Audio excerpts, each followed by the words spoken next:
Мұхтар Анарбек, Ұшар. Міне, бүгін де еш амалсыз кешті батырды. Ал Ұшардың ауырғанына 3-ші күн. Сәмбектің қолынан келер амал жоқ. Бар бітіргені бала құсап иттің жанынан шықпайды. Ол мұңдана көзін тіккенде тұла бойы шымырлап, ет жүрегі езіле кетеді. Көзіне келіп қалған жасты ескі шапанның жеңімен сүртіп, үйге аяңдайды. Итті есімен қина дегені осы-ау. Ит 7 қазынаның бірі. Басқаға қиса да өлімге қиғысы жоқ. Досынан артық көрген серік еді. Күшік кезінде Ұшар қандай еді? Ұшар десе дегендей, ұшып-ақ тұрушы еді. Денесін құтты бір шебер мүсінші қолдан құйғандай сымбатты. Әсіресе түлкі, қоян қуған кездегі жүгірісін көрсең, екі құлағын жымп етіп алып, ұзын да сіңірлі аяқтарын алшындай, белі жоғары қарай доғаша еліп, алға қарай өршелене ұмтылған Ұшардың жұлдыздай аққанын көрген кезде сүйсінбеген жан қалмайтын. Оның өзі де бір ғанибет еді. Сәмбектің бар ермегі Ұшарды баптау болады. Ол тазысын қашанда аңға шығуға сақадай сай ұстаушы еді. Ұшардың өзі де алғыр. 12 айлалы деген түлкінен де бетер еді. Алғашқы кезде Сәмбек тазысын әлі жасына толғаны жоқ деп түлкі қоянға салып, соның өзін көңіліне тоқ санап қанағат тұтып жүрді. Бірақ амал не? Сұм соғыстың кесірінен Ұшар жасына жетпей азулы аң қасқырға түсті. Сол жылдары шағын ауылдағы ер азаматтардың бәрі майданға аттанып, қасқыр аулайтын ешкім болмағандықтан ба, әйтеуір түс тағыса адам айтқысыз көбейіп кетті. Жығылғанға жұдырық дегендей, әне жерде де, мына жерде де пәленшенің сиырын, түгеншенің қойын, колхоздың түйесін қасқыр тартып кетіпті деген үрейлі хабарлар онсыз да соғыстардан тартып отырған ауылды зар еңіретеді. Сәмбек аяғын сылтып басқандықтан әскерге алынбады. Жауға деген жас жігіттің ыза кегі тұла бойына от жалындай кернеп кетті. Әттең, аяғы кем болып тұр. Әйтпесе тыныш жатқан елге келіп тиіскен жауға көкесін танытар еді. Енді не істеу керек? Ойлап отырса, жүдеу тартқан ауылға қасқыр деген пәле жаудан кем түспейді екен. Соңғы кезде қасқырлар құдалыққа келгендей ауыл-ауылды емін-еркін аралайтынды шығарды. Оны осы бастан қолға алмаса болмайды. Сәмбек жаудан алдын ала алмаған үшін қасқырдан алмақшы болып белді бекем болды. Бұл да еліме тигізген бір септігім болар. Күйзеліп жатқан елге сәлде болса жеңілдік жасайын деп өз ойын іштей қорытты. Ұшар жасына толмағанымен қасына ауылдағы 2-3 итті қосқанда Сәмбекке әжептәуір сеп болды. Күнде ең кем дегенде бір қасқыр, жоқ дегенде қоян түлкіні қанжығасына байлап қайтады. Сәмбектің ауылға мерейі үстем, беделі мықты. Ел-жұрт енді аңшы Сәмбек деп құрметпен атайтын болды. Осылай мақтау алып ел-жұрттың алғысына бөленіп жүре берер ме еді, егер мына бір кесапатты оқиға көлденең кезікпегенде? Иә, бәрі есінде. Ұшар мұны ажалдан алып қалды. Мұның осы халде жатуы да сол оқиғаның кесірінен.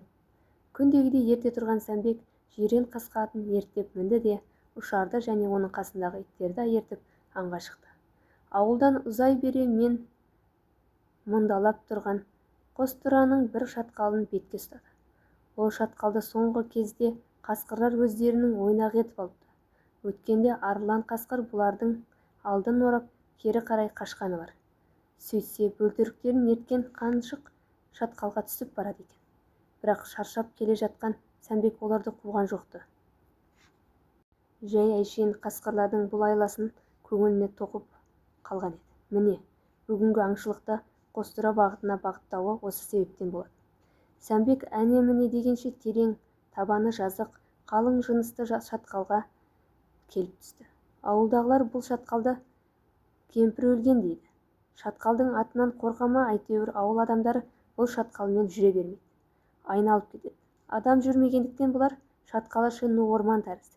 Кейбір қолтықтары ит тұмсығы батпайтын қалың. Аса сақ болмаса болмайды.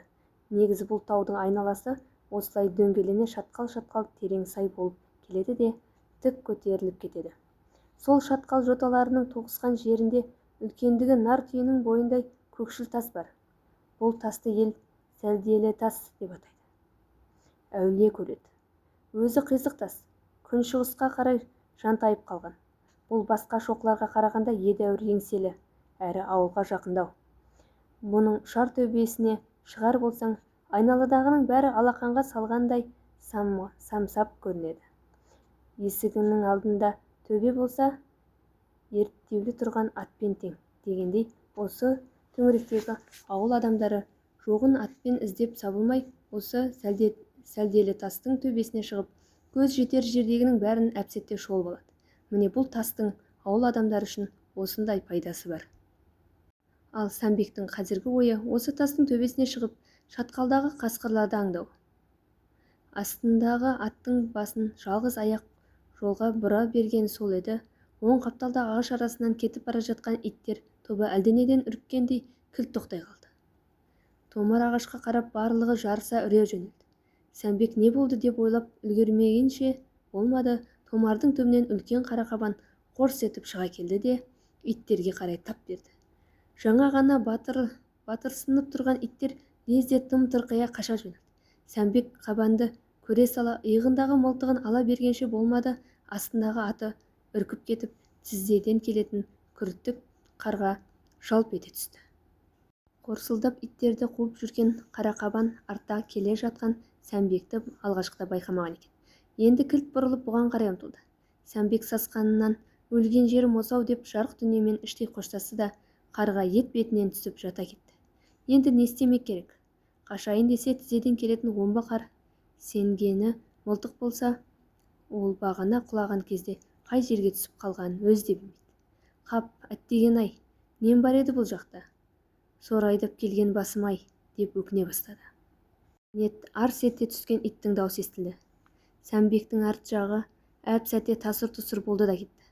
Жалт қараған ол күтпеген оқиға куә болып, өз көзіне өзі сенбей аңырды да қалды. Бұлай болады деп үш ұйықтаса түсіне кірген бе?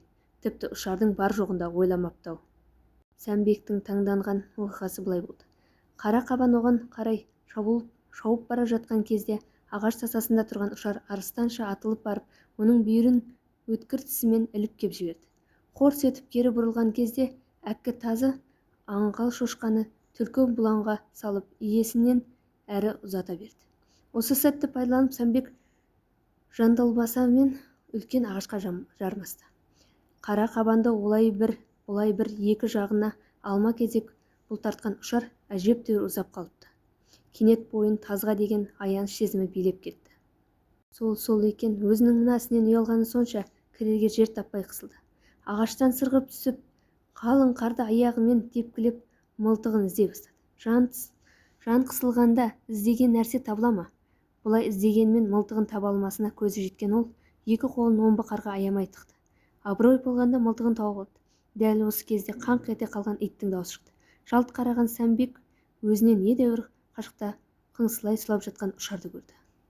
Оның қасында тұрған қара қабан «Маған енді не істейсің?» дегенде бұған бір қарап алды да тазыға қайта ұмтылды. Осы сәт қолына күш бітіп, тұла бойын ыза кек билеген. Сәмбек шыдамады. Жалма-жан қолындағы қос аузын бұрып жіберіп, шүріппені тартып қалды. Гүрс ете қалған мылтық даусымен қатар қорс-қорс етіп жан ұшыра шыңғырған қабан даусы қатар шықты. Қорғасын оның күректей қос жауырынын тесіп кетіпті. Жараланған шошқа құлақ шекені жарып жіберердей шыңғырып, енді аңшының өзіне қарай шапты. Шошқаны өзіне арқан бойы жақындатып алды да қауқиған басын қарауылға алып, екінші шүріппені басып қалды. Қақ шекеден тиген оқ оңдырсын ба? Қабан біраз тыпырлап жатты да сол жерде жан тапсырды. Оның өлгеніне көзі жеткен соң бұл жүгіріп барып жаралы ұшарды ұстай алды. Шошқаның өткір тістері тазының шабын жаралап тастапты. Аянышты үн шығарып, қинала қыңсылаған оны өзінің сырт киімімен орап алды да ауылға алып келді. Ауылдағы емші Жансейіт ұшардың жағдайымен танысқан соң итті қыңсылатып отырып әзер дегенде жарақатын таңған болды. 40 күнде ешқайда шығармай бақсаң, жазылып кетеді деп Жансейіт тазының басынан сипады. Сәмбек жайсыз жатып бастырылып қалған екен. Ұйып қалған қолын оқалап біраз отырды. Ала кеуім, таң жаңадан саттанып келеді. Орнынан тұрып сыртқа беттеді. Ескі сергі ұшарды қарап еді, үйшігінде жоқ екен. Жүрегі су ете түсті. Сәмбектің қос жанары суланып, айнала болдырланып кеткендей болды. Бір жамандықты сезгендей Жақсы ит өлігін көрсетпейді деуші еді. Рас екен ғой, қайран ұшар. Ит те болсаң адал серігім едің. Арада сүт пісірімдей уақыт өткенде қолына күрек ұстаған ол ауылдан ұзап бара жатты. Арада біраз жылдар өтті. Соғыс кезінде бір ауылды асыраған тазы туралы аңыз ұрпақтан ұрпаққа мұра болып келеді. Шошқамен шайқасқа түсетін шатқалды ел жұрт қазір тазы тартқан деп атайды да ұшардың сол кездегі ерлігін айта бастайды. Қияннан мұнарланып көрінетін қостыра осы оқиғаға куәлік етіп жатқандай.